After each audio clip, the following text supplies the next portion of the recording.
বিসমিল্লাহির রহমানির রহিম। আসসালামু আলাইকুম, আদাব।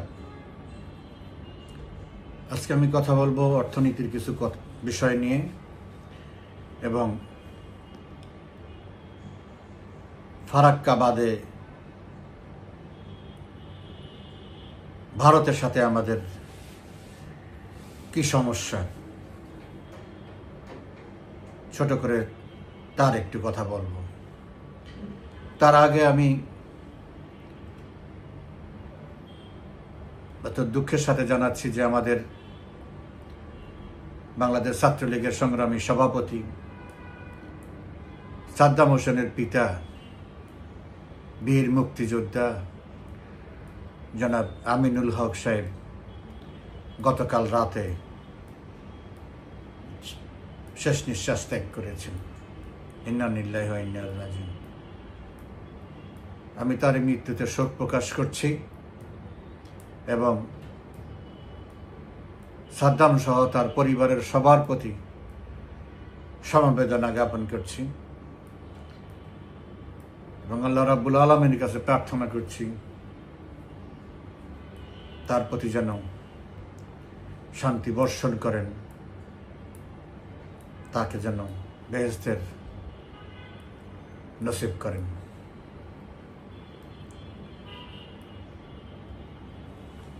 অর্থনীতির ব্যাপার বলতে গেলে আসলে মনও খারাপ হয়, মেজাজও খারাপ হয়।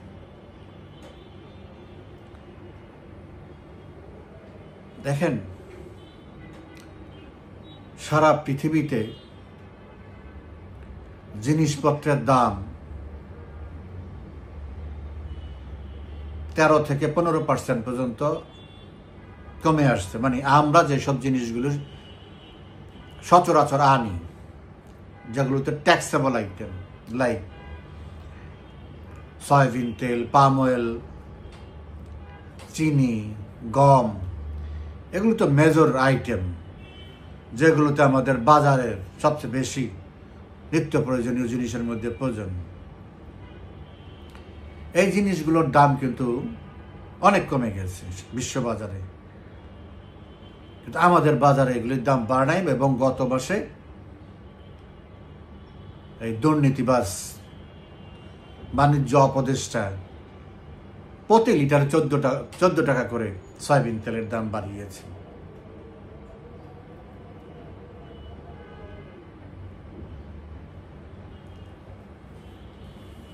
আপনারা জানেন যে এই বাণিজ্য উপদেষ্টা যখন প্রথম দায়িত্ব নেয়, তখন উনি একটা বক্তৃতায় বলেছিল ওনার নাকি গ্যাস লাইন নিতে 50 কোটি টাকা ঘুষ দিতে হয়েছে। প্রথম কথা হচ্ছে এটা ডাহা মিথ্যা কথা। কিছু পয়সা হয়তো ঘুষ দিয়েছে, অবশ্যই ঘুষ দিয়েছে, এটা আমি স্বীকার করি, কিন্তু 50 কোটি টাকা দিয়ে গ্যাস লাইন নিতে হয়, এটার কোনো নজির নেই। এটা অসম্ভব একটা, মানে কি বলবো এটাকে, মিথ্যার সর্বোচ্চ পর্যায়ের মিথ্যা এটা। আমি এই কথাটা বললাম এই কারণে, যে লোক ঘুষ দেয় আর যে লোক ঘুষ খায় তারা একই চরিত্রের।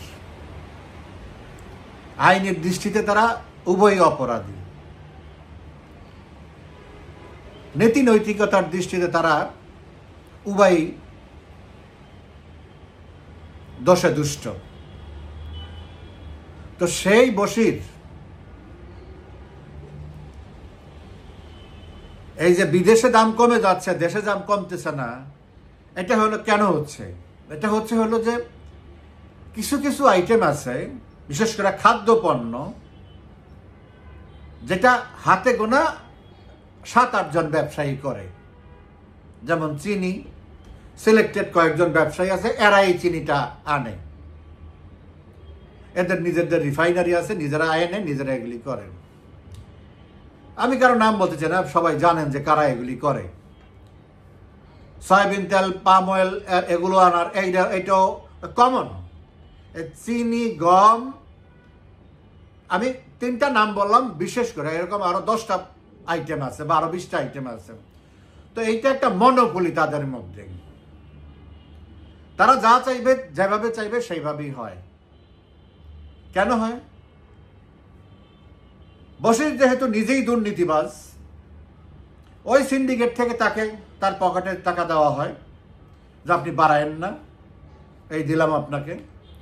ওই টাকা ঘুষ খেয়ে তারপরে আর বাড়ায় না, মানুষরা আগ্রম বাগ্রম বুঝায়, বলে যে এখন আপাতত বাড়াইলাম, আবার কিছুদিন পর কমায় ফেলবো, এইসব ফালতু কথা বলেন। তো এই জন্য আমাদের বাজারে জিনিসপত্রের দাম কমে না।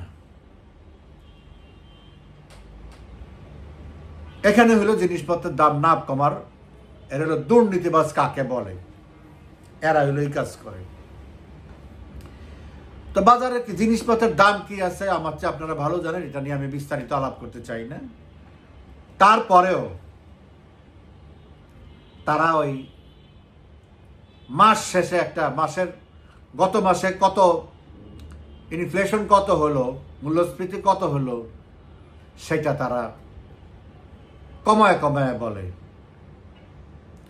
একেবারে কমও যদি হয়, অন্তত 14 থেকে 15% হলো এখন ইনফ্লেশন, সেটা দেখায় 10%-এর একটু নিচে, মানে এর আগের মাসে থেকে একটু কম দেখায়। কি কারণে কম? কোন জিনিসের দামটা কমলো বাড়ানো ছাড়া? তারপরে কাগজে কলমে দেখায়, এগুলি বিদেশে প্রচার হয়, কিন্তু এগুলি তো আবার বিশ্ব সংস্থাগুলি মানে না, তাদের তো নিজস্ব মেকানিজম আছে এটাকে জাস্টিফাই করার, এটাকে চেক ব্যাক করার। তো এইভাবে মানুষকে ধোঁকা দিতেছে। দেখেন IMF এর লোন নিয়ে কি কেলেঙ্কারিটা করলো, IMF এর যে ক্রাইটেরিয়া দেওয়া হয়েছে তারা সেগুলি মিট করতে পারতেছে না। অর্থ উপদেষ্টা সালাউদ্দিন সাহেব বলে দিল যে আমরা IMF থেকে লোনের দরকার নাই, তাদের কাছে নতজন হইয়া তাদের যে সমস্ত শর্ত ইয়ে আছে এগুলো আমরা মানতে পারবো না, আমাদের দেশের ক্ষতি করে আমরা এই লোন নিতে পারবো না, শেষ। আবার কয়েকদিন পর তাদের কাছে ঠিকই গেছে, গিয়ে এই NBR ভাঙছে। NBR এখন ধর্মঘট চলতেছে, সমস্ত কর্মচারী কর্মকর্তারা কোনো কাজ করে না, বন্ধ। তাতে ব্যবসা বাণিজ্য অচল অবস্থার সৃষ্টি হয়েছে। আর ডলার, আর ওই গভর্নর, অপদার্থ গভর্নর জোর গলায় বলছে, আওয়ামী লীগ আমলে বলছে যে ডলারকে বাজার ভিত্তিক করতে হবে, আর নিজে গদিতে বসে বলতেছে না এটা করা যাবে না, তাইলে ক্ষতি হবে। তার আগে বলছে আওয়ামী লীগ সরকারের বিপদে ফেলানোর জন্য বলছে বাজার ভিত্তিক করতে হবে ডলার, আর এখন নিজে বসে IMF যখন চাপ দিয়েছে তখন বলছে না এটা করা যাবে না। আওয়ামী লীগ সরকার যেই ক্রলিং প্যাক সিস্টেমে করে গেছে সেটাই ঠিক থাকবে, এবং নিজে ঘোষণা দিল না আমরা এটা মানব না। সেই গভর্নর আহসান এইস মনসুর সে এখন সেটাকে ওপেন করে দিয়েছে, বাজার ভিত্তিক করে দিয়েছে। তো 2 দিন হলো এটাকে হুমকি টুমকি দিয়া টিয়া মোটামুটি এখন পর্যন্ত ধরে রাখছে। তো আমি বিশ্বের বেশি কিছু উদাহরণ দেওয়া প্রয়োজন নাই। আমাদের পাশের দেশ শ্রীলঙ্কাতে বছর 3 আগে এরকম IMF এর চাপে ওপেন করছিল, ডলার এক লাফে 80% বেড়ে গেছিল। আমাদের এখানেও হবে, কালকে হুমকি দিয়েছে যারা ডলারের দাম বাড়াবে তাদের বিরুদ্ধে ব্যবস্থা নেবে। এখন তো হুমকির উপরে চলে সবাই, কারণ মব ভায়োলেন্স হবে, মব জাস্টিস হবে, দরকার হলে ব্যবসা বন্ধ করে দিব, কিন্তু এদের প্রশাসনের কথার বাইরে যাওয়া যাবে না। এখন হলো হুমকির উপরে, প্রেশারের উপরে সবাই চলতেছে। তো হুমকি দিয়ে এখন বন্ধ রাখছে, নাহলে ইতিমধ্যেই 15-20 টাকা বেড়ে যেত, এবং বাড়বে। এই হুমকি দিয়ে কতদিন রাখবে? আবার গতকালকে আবার বলছে যে যদি ডলারের দাম আবার বেড়ে যায় তাহলে আমরা এটা বাজার ভিত্তিক বন্ধ করে দিব। কি ফানি কথাবার্তা! এখন ডলার ওপেন করছে, এখন আরেক বিপদের মধ্যে ফেলতেছে আমাদেরকে। এই ডলারের দাম যদি কম করে হলেও 25% বা 30% বাড়ে, এই পুরো 25-30%-এর সাথে আরো যোগ হইয়া 3-4% যোগ হইয়া পুরো আমাদের ইম্পোর্ট যে আইটেম আছে, আমাদের তো ইম্পোর্ট বেসড কান্ট্রি না, আমরা 80 বিলিয়ন প্লাস মাইনাস আমরা ইম্পোর্ট করি, আর এক্সপোর্ট করি আমরা 50 বিলিয়ন। 30 বিলিয়ন ট্রেড ডেফিসিট আমাদের। তা আমাদের ইম্পোর্টেড যে মালগুলি, কনজিউমার আইটেমগুলি, সবগুলির দাম 25-30% করে বাড়বে।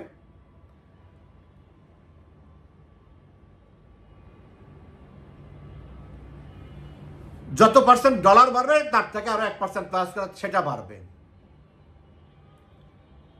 এখন এই বিপদের মধ্যে আবার আমরা নতুন করে পড়লাম অর্থনীতির। এর মধ্যে আবার ইউনূস সাহেব আরেক ধান্দা বের করছে। এর আগে ওই আরেকটা আউট বিডার চেয়ারম্যান ওই যে আশিক চৌধুরী, আর হলো ডাস্টবিন শফিক। ডাস্টবিন ও হইল ইউনূস সাহেবের কি প্রেস সেক্রেটারি। ওর কাজ কি চিটাং পোর্টে, ও চিটাং পোর্টে যায় পরিদর্শনে, চিটাং পোর্টে যায় সেখানে কথা বলেন সাংবাদিকদের সাথে, ব্যবসায়ীদের সাথে, চিটাং পোর্ট নিয়ে আসে বক্তৃতা দেয়। চিটাং পোর্টে বিদেশের দিলে কি হবে না হবে সেগুলি দিয়ে দেয়। তো ইউনূস সাহেবও গতকালকে পরশুদিন যে চিটাংয়ে গেল, সেখানে এক বক্তৃতায় বলছে পোর্ট এখন বিদেশি ম্যানেজমেন্টে ছেড়ে দেওয়ার সময় আসছে।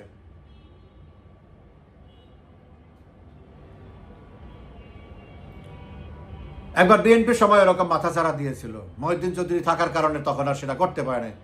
মহিউদ্দিন চৌধুরী বলছে তখন আমার লাশের উপর যা পোর্ট বিদেশিদের হাতে যাবে, এমনকি দিছে বা আন্দোলনও করছে, কিছু কিছু সম্ভব হয় নাই। এখন কে আন্দোলন করবে? এখন তো রাস্তায় নামলেই মব জাস্টিস, রাস্তায় নামলে পিটা। এখন ষড়যন্ত্র করছে ওই আমেরিকান কোম্পানি আবুধাবির, দুবাইয়ের ডিপি ওয়ার্ল্ড, কিন্তু ওইটা টোটাল কন্ট্রোলটা আমেরিকার সিআইএ এর কাছে। এটার অনেক কাহিনী আছে।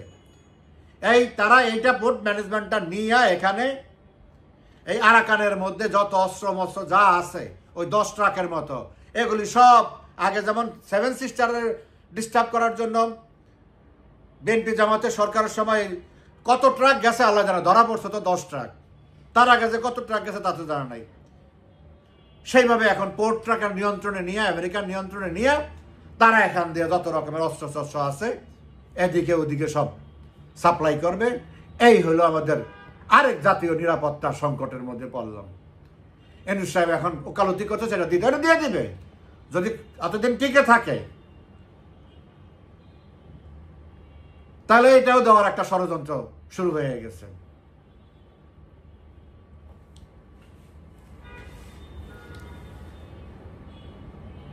আপনারা জানেন 3-4 দিন আগে আসিফ নজরুল গেছে মালয়েশিয়াতে। যাই হঠাৎ করে আমাদের টেলিভিশনে আমরা দেখলাম ব্রেকিং নিউজ, কি মালয়েশিয়াতে 12 লাখ শ্রমিক নিবে আসিফ নজরুল এই ডিল করছে। আমি তো নিউজ শুনে একটু স্তম্ভিত হয়ে গেলাম। 12 লাখ শ্রমিক নিবে, বাংলাদেশ থেকে 12 লাখ শ্রমিক নিবে, এমন কি অবস্থা হইল? এরকম তো নয়, বাট আরো বছর 2-1 আগে তারা একটা প্ল্যান করতেছিল, সেটা আমি বলতেছি। তো এই নিউজ তারপরে আসিফ নজরুল নিজে লাইভে আসলো, এসেছে ঘোষণা দিল যে আগামী কয়েক মাসের মধ্যে 1-1.5 লাখ শ্রমিক নেওয়ার একটা প্রক্রিয়া চলতেছে। এটা হলো খুশির খবর দিতে, সুখবর দিতে আসছে জাতির কাছে। আর তো কাজ নাই কোনো, এসব ভাওতাবাদী দিয়ে মানুষের দৃষ্টি এদিক ওদিক থেকে ফেরানোর জন্য, জগন্নাথের ছেলেমেয়েরা আন্দোলন করতেছে সেগুলি থেকে দৃষ্টি এদিকে ফেরানোর জন্য, আরো অন্যান্য জিনিসের থেকে লাইভ দিয়ে একটা আলোড়ন সৃষ্টি করার জন্য। কি বলল যে আর কয়েক মাসের মধ্যে, কোনো নির্দিষ্ট নয়, কয়েক মাস বলতে তো 11 মাস পর্যন্ত বোঝায়, 12 মাস করে হলে নাহলে 1 বছর হয়। তো কয়েক মাসের মধ্যে 1-1.5 লাখ শ্রমিক নেওয়ার প্রক্রিয়া চলতেছে। আশা করি কিছুদিনের মধ্যে এটা চূড়ান্ত হবে, আমরা লেগে আছি। এই হলো একটা ধোঁয়াশা সৃষ্টি করা একটা বার্তা দিল। আর ওই যে 18,000 কর্মী আমাদের ফ্লাইট শিডিউল মিস করছে, ইউনূস সাহেবের বন্ধু মালয়েশিয়ার প্রধানমন্ত্রী অক্টোবরের 4 তারিখে আসছে ঢাকায় 4 ঘন্টার জন্য। বাট সেই এটার এই ক্যারিকাচারটা করছে আর কি, একটু নিজের সব, ওনার তো হলো সব করা, দেখানো, কে তার কাছে আসলো, কার কাছে সে গেল, কার কাছে ছবি তুললো, এগুলি হলো ওনার ধান্দা। এগুলি করে মানুষ ক্যামোফ্লেজ সৃষ্টি করে মানুষে হাইকোর্ট দেখায়, কাজের কাজ তো কিছুই না। তো রিকোয়েস্ট করতে এই কথা কিন্তু আনোয়ার ইব্রাহিম এখানে থেকেও বা ওখানে গিয়ে বলে নাই, কখনো বলে নাই যে 18,000 শ্রমিক আমরা ফেরত নেব, সে বলছে আমরা দেখব। আর ওনারা প্রচার করছে 18,000 শ্রমিক নেওয়া শুরু করবে, এটা নিয়ে নিবে। তো অক্টোবর, নভেম্বর, ডিসেম্বর, জানুয়ারি, ফেব্রুয়ারি, মার্চ, এপ্রিল, মে, 8 মাস চলে গেছে, লোক যায় নাই। এটা নিয়ে আন্দোলন হয়েছে, কোর্টে গেছে, সিদ্ধান্ত হয়ে গেছে যে ওদের টাকা ফেরত, যাই খরচ গেছে খরচের টাকা, প্লেনের টাকা টোকা এগুলি ফেরত দিবে। এখন আসিফ নজরুল বলতেছে এইটা নিয়েও কথা হয়েছে, প্রাথমিক অবস্থায় 7,000 কতজন জনে নিবেন। এলো আরেক গুজববাজি, যতক্ষণ পর্যন্ত না হয় ততক্ষণ পর্যন্ত গুজব, কারণ 8 মাস পার হয়ে গেছে, আমরা একজন লোক পাঠাইতে পারি নাই। এখন ঘটনা হয়েছে যে 12 লাখের কথা বললো। আরো 2 বছর আগে মালয়েশিয়া সরকার, এটা অনেকদিন বন্ধ, পুরোপুরি বন্ধ আছে, মালয়েশিয়ার বাইরের লোক নেওয়া পুরোপুরি বন্ধ আছে। এখন তারা ব্যালেন্স করতেছে যে ইন্ডিয়ার থেকে তারা লোক কম নেবে, নেপাল দেখা অনেক বেশি লোক, প্রপোর্শনেটলি এটা অনেক বিগ গ্যাপ হয়ে গেছে, সেখানে বাংলাদেশ অনেক কম। তো তারা ডিসাইড করছে যে এর পরের যে স্লটে আমরা যাব সেখানে 1,10,000 কর্মী আমরা নেব, অন্যান্য যে 14টা দেশ থেকে আমরা আনি বাংলাদেশ সহ, সেখানে থেকে বাংলাদেশকে আমরা একটু প্রায়োরিটি দেবো। এটা 2 বছর আগে সিদ্ধান্ত। সেই জিনিসটাকে এখন তারা সিদ্ধান্ত নিয়েছে। তো ওখানে একটা সব দেশেরই একটা প্রতিনিধি নিয়ে একটা মিটিং হওয়ার কথা, সেই মিটিংয়ে আসিফ নজরুল যা উপস্থিত হয়েছে। এখন ওই মিটিংয়ে যে আলোচনা হয়েছে সেই আলোচনাটারে চূড়ান্ত সিদ্ধান্ত ধরে নিয়ে, অথচ এখনো কি জানেন মে মাসের 21 তারিখে না কত তারিখে এটার একটা মিটিং আছে, তখন এটা চূড়ান্ত হবে, এক্স্যাক্টলি কি হয় তখন জানা যাবে। তো এই হলো এদের ভাওতাবাজি, প্রত্যেকটা জিনিসের মধ্যে ফটকাবাজি। ওই আসিফ তার ওই টেলিভিশনের বক্তব্য, মানে অনলাইনে যে বিবৃতি দিতে, তার মধ্যে বলতেছে হ্যাঁ আমাদের প্রধান উপদেষ্টা আমাদেরকে গাইড করতেছে, উনি যেভাবে বলতেছে আমরা সেইভাবে চলতেছি, ওইটা করতেছি সেই করতেছি, মানে ওনারা একটু তেল মারলো, আসলে কাজের কাজ কিছু না। দেখেন এরা তো একে তো হইল অপদার্থ, অযোগ্য, অদক্ষ, এবং আমরা বলে আসতেছি এরা দুর্নীতিবাজ, একেবারে ইউনূস সহ সবাই আকণ্ঠ দুর্নীতিতে নিমজ্জিত। আপনি যদি গতকালকে মির্জা আব্বাস, বিএনপি নেতা, সে সাংবাদিক সম্মেলন করে দলের অন্যান্য নেতাদের সাথে নিয়ে স্পষ্ট করে বলেছে গত 8 মাসে 90,000 কোটি টাকা দেশ থেকে পাচার হয়েছে, এবং কারা পাচার করে সেটা বের করতে হবে। তা 8 মাসে যদি 90,000 কোটি টাকা পাচার হয়, তার মানে হলো মাসে হলো 11,250 কোটি টাকা। তাহলে 8 মাস গেছে, 9 মাস গেছে, এখন 10 মাসে আসছে। এটা হিসাব করলে দেখা যায় যে ইতিমধ্যে 1,10,000 কোটি টাকা দেশ থেকে পাচার হয়েছে। এখন আমার কথা হলো, এটা হলো মির্জা আব্বাসের নিজস্ব সূত্র থেকে এই তথ্য বের করছে, কিন্তু আরো অনেক সূত্র আছে, আরো অনেক খবর আছে। এগুলি সব যখন বের হবে তখন এটা কত লাখ কোটি টাকা হতে পারে। মাত্র বসে সারল না,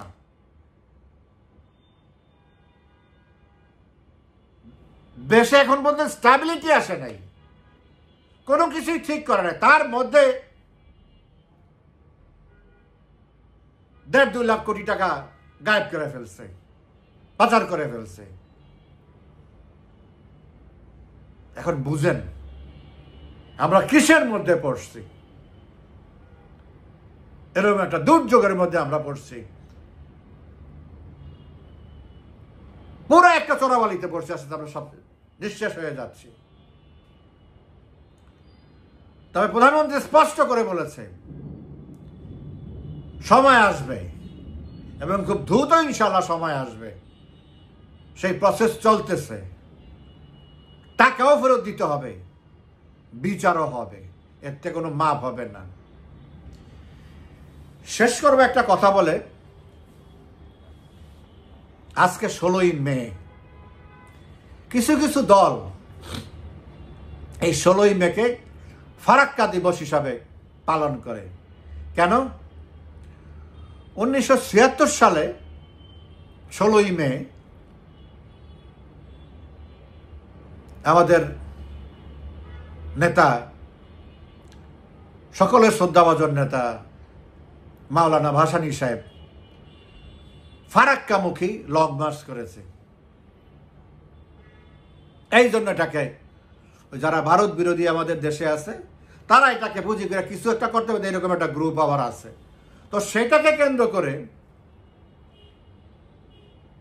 মির্জা ফখরুল সাহেব একটা বিবৃতি দিয়েছে। সেখানে সে আওয়ামী লীগকে দোষারোপ করে বিবৃতিটা দিয়েছে যে আওয়ামী লীগের কারণে এই ফারাক্কা চালু হয়েছে এবং আওয়ামী লীগের কারণে আমাদের নদী নালা সব শুকিয়ে গেছে। এই ভদ্রলোক ব্যক্তি জীবনে সত্য মিথ্যা কি বলে আমি ঠিক জানি না, কিন্তু রাজনীতি করতে এসে অহরহ মিথ্যা বলে যাচ্ছে। এই বয়সে আমি অনেক লেখালেখি করেছি ওনাকে নিয়ে, ওনার অনেক কথা নিয়ে, যার সাথে বাস্তবের কোনো সম্পর্ক নাই। উনি যে দোষারোপ করলো আওয়ামী লীগকে, এটা ভিত্তিটা কি, এটা সত্যতা কি? ফারাক্কা কি আওয়ামী লীগ করছে? ফারাক্কা হলো ইন্ডিয়াতে, এটা কি আওয়ামী লীগ তৈরি করছে? ইন্ডিয়া কি আজকে তৈরি করছে? ওনাদের প্রিয় নেতা আইয়ুব খান থাকা অবস্থায় 1961 সালে এই ফারাক্কার কাজ শুরু হয়েছে ইন্ডিয়া। তো ইন্ডিয়া যে বাংলাদেশ স্বাধীন হবে 71 সালে, এটা জানতো? এটা কেউ জানতো 61 সালে যে বাংলাদেশ স্বাধীন হবে তখন আমরা ফারাক্কা চালু করব? এই চিন্তা করে ফারাক্কা বাদ করছে। পাকিস্তানকে ধরে নিয়েই তো তারা 61 সালে ফারাক্কা বাদের কাজ শুরু করছে। সেই কাজ শুরু করার পরে শেষ করতে করতে করতে করতে করতে মাঝখানে যুদ্ধ বিগ্রহ ঝামেলা 75 সালে এসে এটা শেষ হয়েছে। 75 সালে বঙ্গবন্ধুর সাথে একটা চুক্তি হয়েছে, মানে সমঝোতা এমওইউ হয়েছে যে ফারাক্কা থেকে 44,000 কিউসেক মানে ম্যাক্সিমাম বাংলাদেশকে দিবে পানি।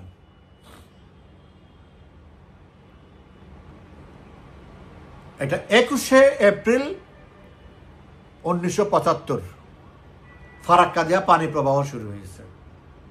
44,000 কিউসেক পানি আমাদেরকে নিশ্চিত করা হয়েছে। আর ভাসানী সাহেব তার 1 বছরেরও বেশি সময় পরে যায় লং মার্চ করছে। কেন উনি তখন করলো না কেন? এপ্রিলের পরেও তো কয়েক মাস বঙ্গবন্ধু ক্ষমতায় ছিল বা জীবিত ছিল, তখন করে নাই কেন? আচ্ছা পরে করছে, সমস্যা নেই, করতেই পারে। আমরা কোনো কিছু অসন্তুষ্ট হলে দাবি দেওয়া তো করতেই পারি, কোনো সমস্যা নাই, দাবি দেওয়া করতে কোনো আপত্তি নাই। তো জিয়াউর রহমান তখন ক্ষমতায় 76 সালে, উনি বাংলাদেশের দণ্ডমুণ্ডের মালিক। তখন ভারত একটা চুক্তি করলো নভেম্বরের 5 তারিখ 1976 সাল, 1977-এর 5ই নভেম্বর চুক্তি করলো জিয়াউর রহমানের সাথে। বঙ্গবন্ধু চুক্তি করলো 44,000 কিউসেক পানি, আর জিয়া চুক্তি করলো 10,000 কিউসেক কমায়া 34,000 কিউসেক পানি 5 বছরের জন্য। তো নতজানুটা কে হইল? দেশের লোকসানটা কে করলো? জেনারেল জিয়া করলো। 5 বছর তো শেষ হয়ে গেল, জেনারেল এরশাদ ক্ষমতায় আসলো 83 সালে। প্রথমে চুক্তি করতে চাইলাম, দিল না, তারপরে আবার চুক্তি করলো, আরো শর্ত যোগ করে, আরো নতজানু হইয়া, আরো করে, আরো পানি কমায়। তারপরে তো চুক্তিই নাই, আর কোনো চুক্তি ইন্ডিয়া করে নাই। 96 সালে আওয়ামী লীগ ক্ষমতায় আসলো, প্রধানমন্ত্রী শেখ হাসিনা। 12ই ডিসেম্বর 1996 প্রধানমন্ত্রী গঙ্গা চুক্তি সাইন করে, নতুন করে 30 বছরের চুক্তি। 5 বছর না 30 বছরের চুক্তি করেছে। সেই চুক্তির মেয়াদ শেষ হবে এই কয়েকদিন পরে, কয়েক মাস পরে, মানে 2026-এর প্রথম দিকে আর কি, জানুয়ারিতে। এখন কোনো চুক্তি, মানে এখন পর্যন্ত এই চুক্তিটা আছে। কি চুক্তিটা কি বলা হয়েছে? গঙ্গা থেকে যেই পানি প্রবাহিত হবে তার অর্ধেক পানি বাংলাদেশ পাবে, স্পষ্ট। কিন্তু তা কোনো অবস্থাতেই 35,000 কিউসেকের নিচে হবে না। জিয়া সেই আমলে করতে হলো 34,000 কিউসেক, বঙ্গবন্ধু থেকে 10,000 কম। আর এখন তো পানি এমনিতেই সব জায়গায় কমে গেছে। তারপরেও শেখ হাসিনা আগের চেয়ে বেশি পানি এবং লং ডিউরেশন 30 বছরের চুক্তি করছে। তারপরেও যদি মির্জা ফখরুল সাহেবরা উদ্দেশ্যমূলকভাবে মিথ্যাচার করে আওয়ামী লীগের উপরে দোষ দেয়, এই বিচার কার কাছে দিব? কারণ এদের সুবিধাটা হলো এইসব ইতিহাস তো মানুষ জানে না। আজকে তরুণ সমাজ, এই প্রজন্ম তো জানে না, যা বলবে তাই বিশ্বাস করবে। কারণ এখন মিডিয়া তো তাদের এক চাটিয়া বলতে থাকবে, মানুষ তো কিছু না কিছু লোক হলেও তো বিশ্বাস করবে যে হ্যাঁ আওয়ামী লীগের জন্য এটা হয়েছে। তাইলে কি হইল?